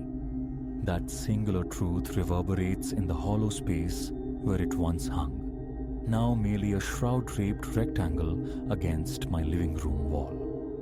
My fingers tremble, smudging ink across this page, but the chronicle must be set down. For posterity, for absolution, or perhaps simply as a flare sent up from a sinking ship, hoping someone, somewhere, might grasp the nature of the wreck. It commenced 3 weeks past. I was adrift on Hawthorne Lane, navigating the temporal dead zone before a dental ordeal, when it materialized. A curious little establishment, previously invisible to my daily passage. The window display snagged my attention, not through elegance, but sheer, dusty entropy. Skeletal furniture stacked precariously, tarnished brass lamps listing like weary sentinels, and amidst the clutter, the mirror. At first appraisal, it offered little spectacle, an oval, perhaps 4 feet tall, embraced by a frame of simple dark timber, yet some intangible quality arrested my steps. Was it the improbable price? A mere $80 for such apparent substance? Or perhaps the uncanny way it captured the streetscape behind me, rendering the mundane panorama somehow sharper, imbued with a startling, almost painful lucidity. I pushed inward. A tiny bell overhead uttered a frail, tinny protest. No proprietor emerged. The air hung thick with the scent of aged paper and lemon oil. Dust motes performing slow ballets in the shafts of light piercing the grimy panes. Anyone here? My voice seemed absorbed by the dense silence. Drawn by its strange pull, I navigated the labyrinth of forgotten things, teetering columns of jaundiced periodicals, chairs lamenting their lost limbs, until I stood before it. Closer inspection revealed delicate carved filigree, tracing the frame's perimeter. Minute leaves and tendrils, almost organic. The glass itself was flawless, unnervingly pristine for its presumed antiquity, devoid of the usual fogging or spectral imperfections. A figure materialized at my elbow with such abruptness I nearly recoiled. Elderly, enveloped in a drab woolen cardigan, his pale eyes swam, magnified behind thick lenses. A remarkable piece, wouldn't you agree? His voice was a dry rustle, barely disturbing the stillness. Bavarian work, I believe. Late 19th century. The price? I inquired, though the tag had already declared its modest sum. $80, he offered, a faint smile crinkling the corners of his eyes. A veritable bargain. Objects of this caliber typically fetch far more. Why so inexpensive? The question should have formed, insistent and sharp. Why his quiet urgency to part with it? Such rational thoughts were submerged beneath a rising tide of desire. The conviction that this object belonged in my apartment, that it would lend some needed gravitas to my sparse living space. The transaction was swift. He swaddled it in coarse brown paper, assisted me in maneuvering its surprising weight to my car. I departed without ever learning his name. The initial week passed uneventfully. Installed opposite my sofa, the mirror did indeed anchor the room, lending it a certain somber charm. I'd catch fragmented glimpses of myself in its depths, hurrying out for work, returning weary under the evening lamps. Nothing felt amiss. Then began the aberrations. Minor incursions at first. Lounging on the sofa one evening, engrossed in some flickering television drama, I registered movement from the corner of my eye, a fleeting disturbance within the mirror's frame. A direct look revealed only my own static reflection, the familiar contours of the room behind me. Yet, averted gaze invited recurrence, a shadow detaching itself, a formless glide just beyond the threshold of clear sight. Imagination, I reasoned. Optical fatigue, the mind playing its usual tricks. But the phenomenon persisted, grew bolder. One morning, adjusting my collar before the glass, preparing for the day's rituals, I saw him, or rather, her, a presence standing directly behind my reflected self. I spun, heart hammering, stumbling over my own feet. The room yawned, empty. Returning my gaze to the mirror, she was gone, but the imprint remained. A woman, it seemed, draped in something dark, indistinct. She had been there, undeniably, observing me. A quiet dread began to bloom. I started charting new courses through my apartment, circumnavigating the living room to avoid the mirror's passive gaze. When passage was unavoidable, my eyes sought the floorboards. Yet, inevitably, morbid curiosity or sheer habit would draw my gaze upward. Each time, the apparitions sharpened.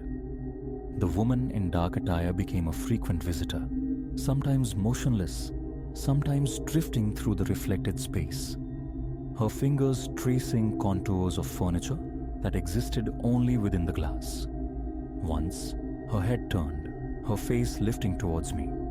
Her eyes were twin voids in a pallid mask. Others joined her spectral theater, a gaunt man in archaic evening wear, a small child clutching an object I could never quite resolve into focus. They manifested solely within the mirror's world, never intruding upon the tangible room, and only ever when I was alone. I resolved to take it down. The morning after glimpsing the spectral child, the unease curdled into a desperate need for removal. Tools in hand, I attacked the fastenings. The screws refused purchase immutable. Straining, frustration mounting, the screwdriver slipped, gouging my palm. Crimson droplets spattered the perfect glass. And in that instant, that horrifying, infinitesimal pause, I swear I saw them all arrayed behind my reflection, their collective gaze fixed upon me. That spurred my decision. Return to the antique shop. The receipt surely was tucked away somewhere. Perhaps the old man held an explanation, an antidote. But the shop on Hawthorne Lane was no more. The physical structure stood, yes, but it now housed a bustling cafe. Had done for years, the aproned young woman behind the counter assured me, bewildered. She'd been employed there for half a decade, never known an antique dealer on that block. A frantic online search yielded nothing. Hours spent tracing and retracing streets, convinced of my own faulty memory, proved futile. The shop, like its proprietor, had dissolved back into the ether from whence it came. That night, the fabric of reality frayed further. Sleep offered no refuge. Sounds emanated from the living room, not the familiar groans of an old building settling, but distinct footfalls. Multiple sets, pacing, circling. I lay rigid in my bed, breath caught in my throat. The footsteps drew nearer, crossing the threshold into the hallway, approaching my bedroom door. Whispers coiled beneath the sound, sibilant, unintelligible. The doorknob began, slowly, to rotate. I squeezed my eyes shut, a primal denial. Dawn brought a fragile normality. Sunlight streamed through the window. The apartment was still. But entering the living room, I confronted the mirror, and its reflection sent ice through my veins. It showed my living room, yes, but not my living room. The furniture was different, heavy, ornate, from another era, and it was populated. Throngs of people milled about, their clothing suggesting a bygone century. A ball, perhaps, or some grand reception. I watched, transfixed, paralyzed, as they moved through the reflected space. They conversed and gestured, laughed silently. A woman raised a delicate glass in a toast. Then, with chilling synchronicity, one after another, they turned. Their faces pivoted towards me. Features seemed to slough away, flesh melting like wax, revealing the stark geometry of bone beneath. Hollow sockets regarded me, jaws fixed in ghastly, soundless grins. The room behind them mirrored their decay, walls darkening, crumbling into ruin before my eyes. I fled the apartment, spent the day wandering the indifferent city streets, a man trying to outrun his own sanity. Upon my return that evening, the mirror showed only my familiar, empty room. But the knowledge was absolute. They were still there, coiled within the glass, waiting. My next gambit, concealment. A heavy sheet draped over its surface. For a time, peace. Then, subtle undulations began behind the fabric, shifting shapes hinting at the unseen tableau. The sheet itself developed a will, slumping, falling away no matter how securely I pinned it. Last night, the mirror unveiled something new, something that finally fractured my denial, illuminating the horrifying truth. Seated on the sofa, compelling myself to confront the glass, the reflection shifted, not to the past this time, but to the immediate future. I observed my reflected self rise, dress, proceed through the motions of a typical morning. Then, the street outside my office building. Myself stepping off the curb, the visceral smear of a vehicle running the light. The sickening trajectory of my own body hurled through the air. My death, rendered with cold, irrefutable clarity. Thus, this frantic inscription. The mirror does not merely hold echoes, it projects destinies. And that particular future, I refuse to inhabit. I feigned illness, remained barricaded within these walls. The appointed hour of the accident bled into the past. Yet relief remains elusive, replaced by a deeper, more immediate terror. Because the mirror now shows something else. The figures have returned, but their passivity is gone. They gesture, pointing insistently at the space directly behind my physical self. I turn, wildly scanning the empty air. Nothing. But in the reflection, I see it. A presence. A burgeoning darkness coalescing with each terrified glance I cast towards the glass. The mirror remains inviolable. Hammers rebound. Pry bars warp. My own hands betray me, with slips and tremors. Interventions arise from nowhere. It defends itself. It preserves its awful window. The shape in the glass. It's nearly upon my reflection now.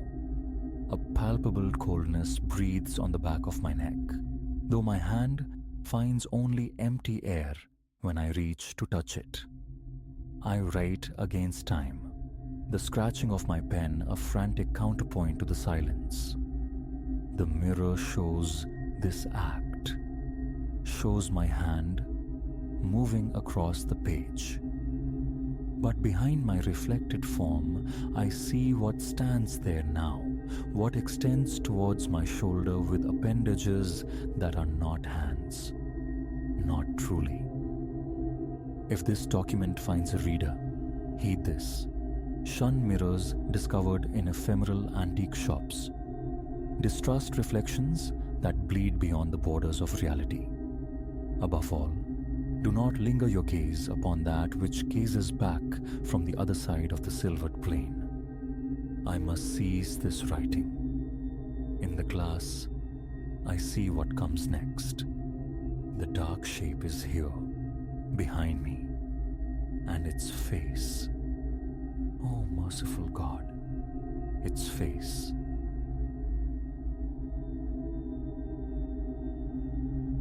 Etched upon the pristine white yawn of the board, encountered that first morning, were words not my own. I halted in the doorway, vision blurring momentarily, a strange constriction seizing my chest.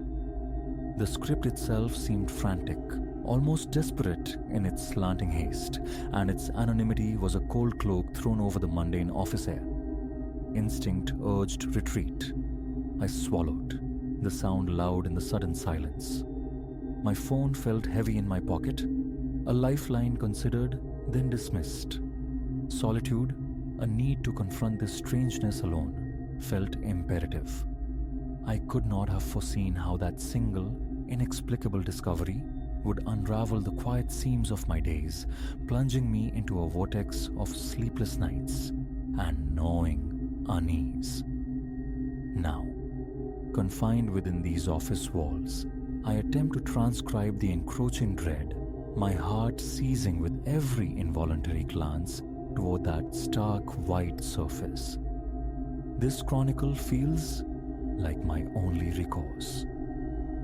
Weeks prior, I'd mounted the thing, a broad, sterile expanse of magnetic white, innocent in its intended purpose. Destined for mundane stratagems, the fleeting architecture of task lists, it was anchored behind my desk, a passive sentinel on the far wall. Positioned at eye level for convenience, markers nestled on the narrow ledge below, it represented a small victory in my perpetual skirmish against encroaching clutter. A flicker of pride, I recall, at this minor imposition of order. Monday dawned unremarkable. The key turned in the lock, releasing the scent of stale air mingled with the promise of coffee. Inside, the computer slept, screen dark. My chair remained tucked precisely beneath the desk, solitude seemingly undisturbed. Then, the violation, jagged lines scarring the white, an alien script intruding upon the blankness. Not my hand, this writing, tight, angular, leaning rightward as if straining against unseen resistance. Proximity revealed whispers of shadowed alcoves, flickering passages, obscure sigils. My own voice felt like a stranger in my throat when I tried to clear it. The lock had held. No splintered frame, no sign of forced entry. Denial surged, a futile dam against the inexplicable. I snatched the eraser, a frantic scouring motion across the board, again, ensuring no phantom trace remained. Retreat to the shared kitchenette felt necessary, caffeine a weak shield against the burgeoning strangeness. Familiar faces offered greetings I barely registered, their normalcy a stark contrast. This anomaly felt too raw, too bizarre for shared breath. Better to observe, to wait. Upon returning, The board gleamed vacant, a fragile reprieve. The day unfolded under a veneer of normalcy. Work performed, meetings endured.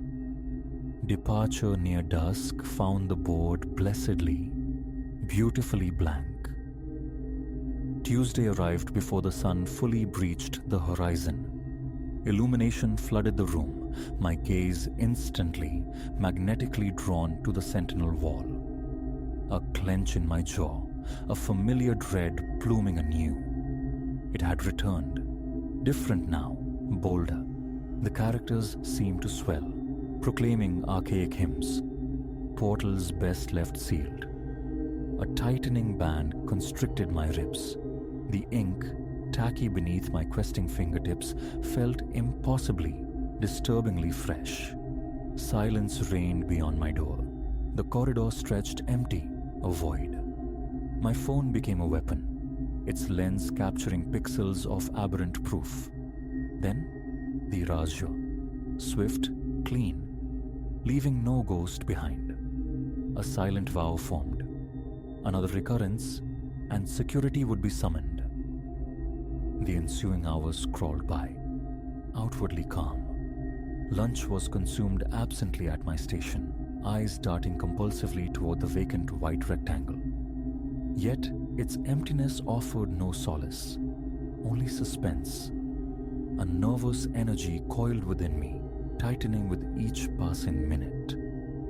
Footsteps in the hall became sudden impacts that made me start.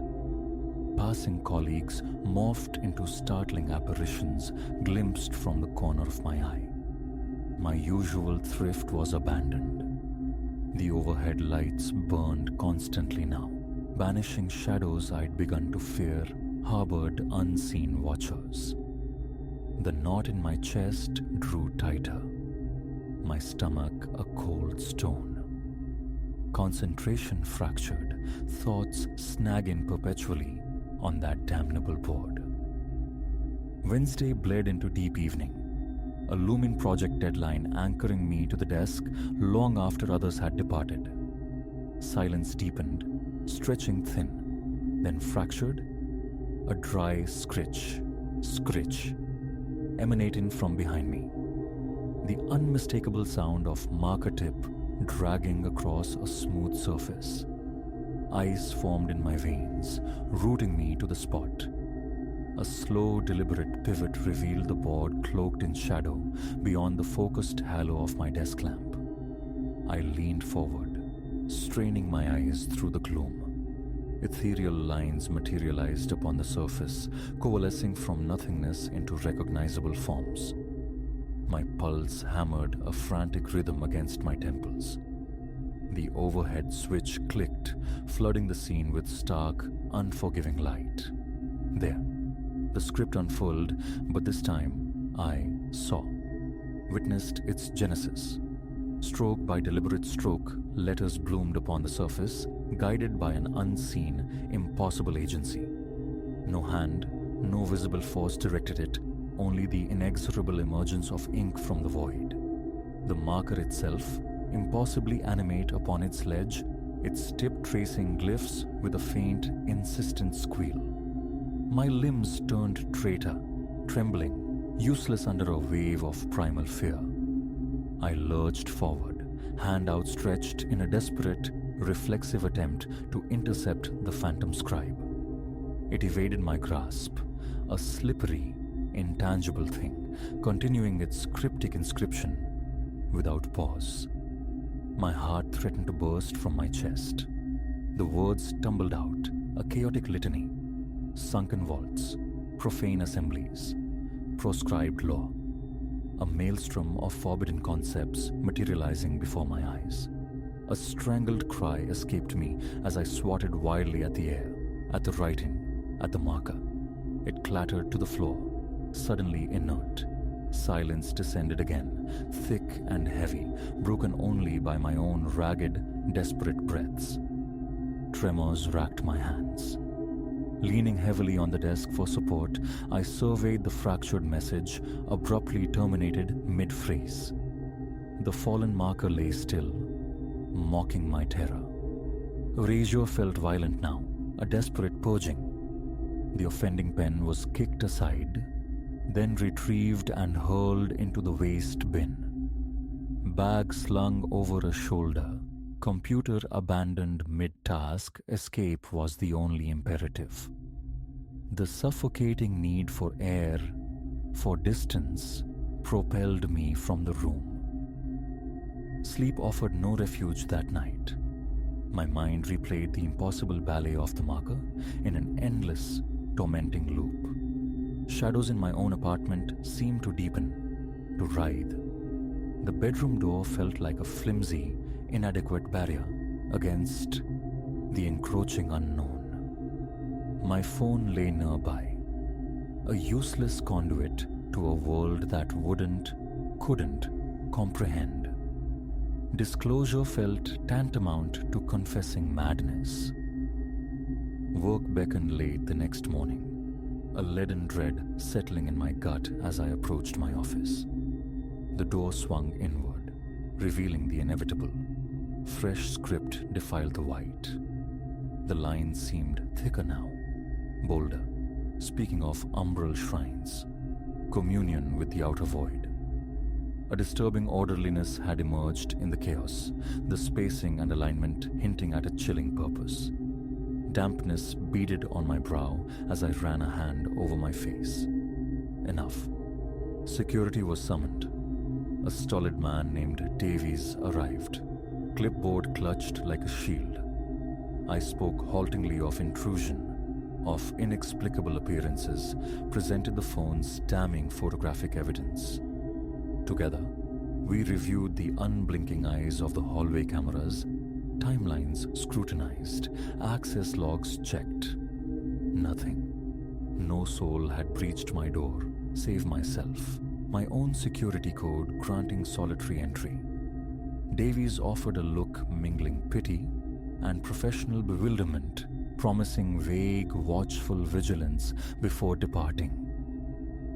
Defiance, or perhaps a morbid, self-destructive curiosity, kept me anchored there again that night, bathed in the sterile glare of every available light, phone poised to capture the phantom should it manifest. Fatigue pressed heavy on my eyelids, threatening to pull me under.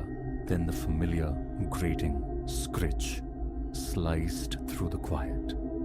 I spun, phone aloft, camera app open. There it danced, the autonomous marker, its passage marked by coarse whispers against the board's surface. Recording commenced, yet the lens seemed to betray me. The marker's impossible motion was visible, stark and clear, but the resulting script appeared as a frustrating, indecipherable blur. A distinct chill emanated from the wall, raising gooseflesh on my arms despite the room's stuffiness. Closer I crept, drawn by a terrible fascination, an icy breath ghosting across the nape of my neck. New words took shape, stark and immense, each letter drawn with unnerving precision. I am here. My gut clenched violently. The phone nearly slipped from my suddenly slick grasp. The marker paused beneath the declaration, hanging motionless for a pregnant second, expectant. Then, it resumed its silent labor. I will speak. Disbelief warred with the rising tide of terror. Hesitantly, compelled by a force I didn't understand, I reached out, my fingertips brushing the smooth plastic shell of the marker. A distinct hum. A palpable static charge buzzed against my skin, electric and wrong.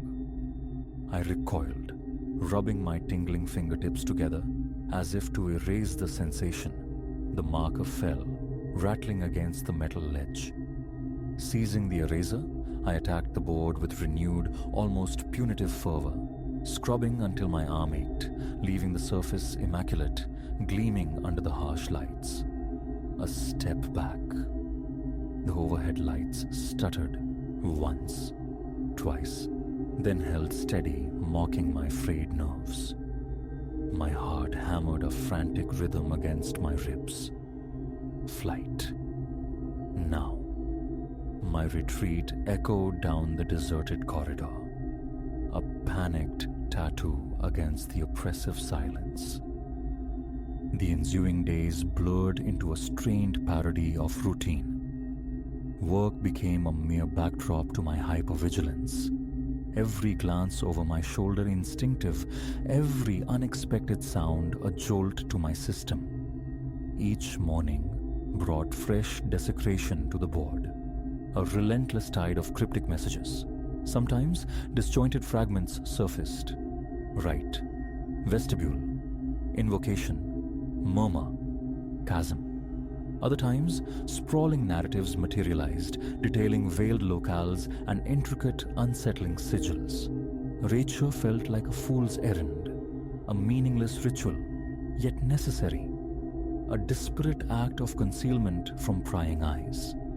Nightfall inevitably resurrected the Koskrich, the familiar prelude to the uncanny performance. I took to using only the desk lamp, its focused beam isolating the board, turning the rest of the office into a landscape of peripheral darkness where anything might lurk. My body became a cartography of tension, an aching knot in my lower back, shoulders perpetually knotted, eyes raw and stinging from staring into the dimness, waiting. Then the marker would stir, lifting from its rest, and I would bear witness once again to the silent inscription, ink flowing from an invisible source. The messages grew pointed, chillingly personal. Hearken, submit, answer. Their ultimate intent remained terrifyingly obscure, yet utterly, dreadfully impossible to disregard. A desperate gambit formed in my exhausted mind. Remove the canvas, silence the oracle. My hands trembled visibly as I worked the 4 screws anchoring the board to the wall, freeing the offending object from its moorings.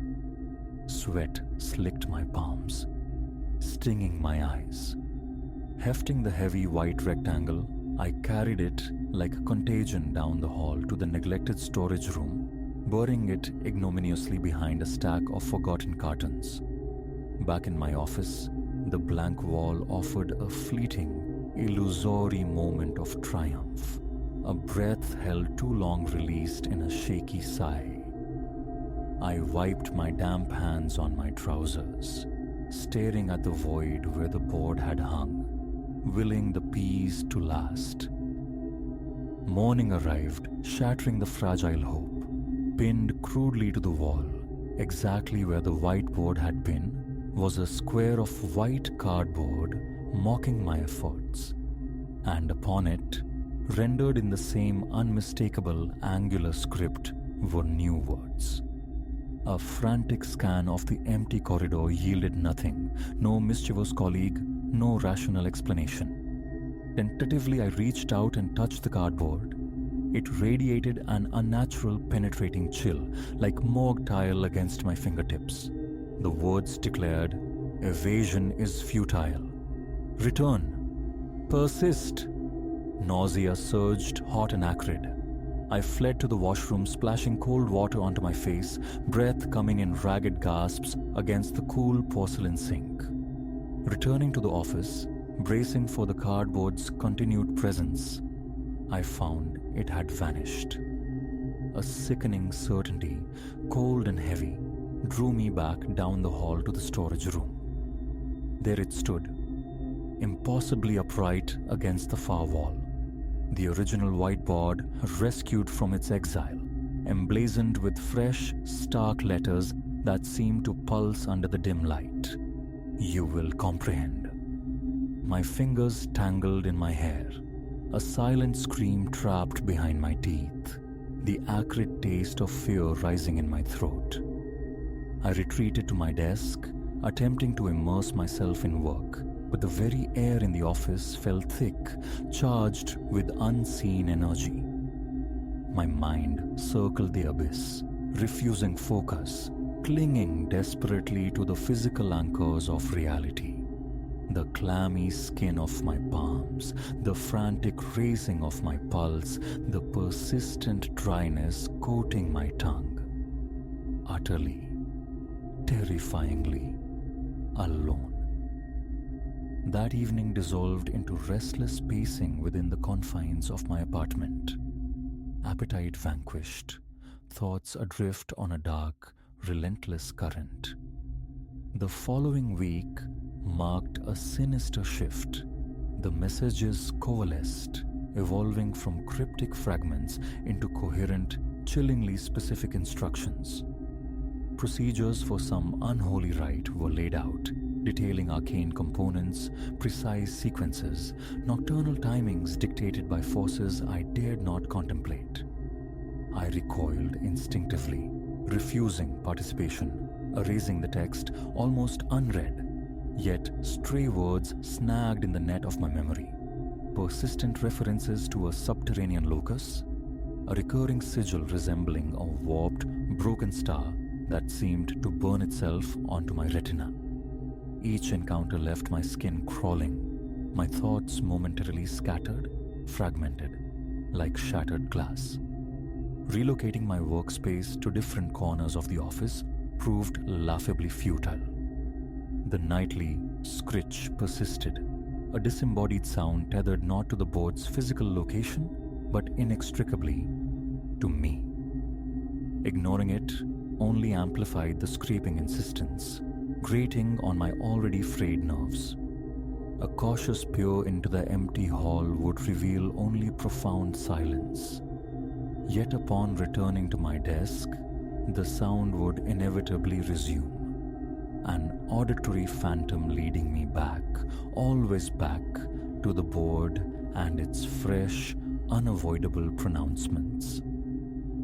Sleep became a forgotten luxury, a distant memory. My reflection offered back hollowed eyes, ringed with bruised exhaustion, hands plagued by a persistent, uncontrollable tremor. The nightly vigil continued, a perverse routine, the suspense unbearable, yet somehow inescapable. I would stand, transfixed as the lines formed, then perform the now familiar ritual of erasure, a hollow act of defiance. One night, near the 11th hour, the air grew sharp, biting cold. My breath hitched, clouding momentarily before me. The overhead light flickered violently. My desk lamp dimmed to a sickly, underwater glow. Then, the sound. This time I approached the board not in panic, but with a grim, bone-deep resignation, allowing the script to unfold unimpeded. Address me. The command hung in the suddenly frigid air, stark and imperative. I swallowed hard against the constriction in my throat, heat rising unaccountably to my face, sweat prickling my hairline despite the chill, my pulse a frantic drum against my ribs. Tentatively, compelled by a force beyond reason, I laid a hand flat against the cool, smooth surface. A low thrum resonated through my fingers, a subtle vibration emanating from within the board itself, faint but undeniable. Leaning closer, maintaining the contact, I watched the marker spell out its next chilling phrase. My patience wanes. My mouth opened, a gasp or a word forming, but sound refused to issue forth. The marker detached itself from the surface, hovering weightlessly in the air before the board for an impossible moment, then inscribed a final, stark imperative. Respond. Involuntarily, I pressed both palms flat against the white expanse, a futile gesture of repulsion, hoping to push back whatever unseen force animated this horror. The vibration beneath my hands intensified for a heartbeat, humming with latent power, then abruptly ceased as the marker dropped, clattering onto the ledge below. A sharp intake of breath, a stumbling step back into the relative safety of the room's center. Minutes passed as I stared at the words, etched not just on the board, but onto my reeling mind, before the familiar, almost automatic act of wiping them clean. commenced. There is no cessation in sight, no escape velocity from this terrifying orbit. How does one extinguish the intangible? Silence a voice without a mouth. I remain tethered to this room, night after night, bathed in the unwavering glare of artificial light, anticipating the faint, dry scrape that heralds the next communication. The lexicon of the unknown expands relentlessly. Occulted spheres, primordial sacraments, unhallowed depths. My hands tremble, my heart strains against my ribs, yet I endure. For now, endurance is the only available action, the only semblance of agency left to me. I sit, perpetually vigilant, my stomach twisting into knots with each faint noise, each potential prelude. The communications gain clarity, an unnerving confidence infusing the script. The words grow bolder, more insistent, focusing their demands squarely upon me, urging action, demanding participation in rites I cannot comprehend. I resist, but feel the pressure mounting, an invisible weight upon my will, a subtle erosion of my resolve. Headaches throb behind eyes that burn from staring into the dimness, searching for answers that never come. Departure brings no relief, only the phantom echo of scratching in my ears, a persistent auditory hallucination. Home offers no sanctuary, only sleepless hours spent staring into the darkness, clutching my phone like a useless talisman, awaiting the dreaded dawn and the return to this haunted space. This is my reality now. The path forward is shrouded, lost in shadows. I know only that the morning will bring fresh text, that the night will bring the relentless, scratching pen. Whether cessation is possible, whether this torment has an end, I cannot guess. I stand before the board, skin crawling, pulse erratic, breathing deliberately, shallowly, wiping away words that feel seared onto the surface of my consciousness. A desperate grasp for control in a situation utterly devoid of it, testing the limits, searching for a boundary, a breaking point that remains stubbornly elusive. The words persist, the board endures. There is no refuge, no hiding place. I am trapped within these walls, surrounded by the mundane artifacts of my working life, profoundly alone with this entity, this silent, screaming voice that demands audience, and I can no longer feign deafness to its call.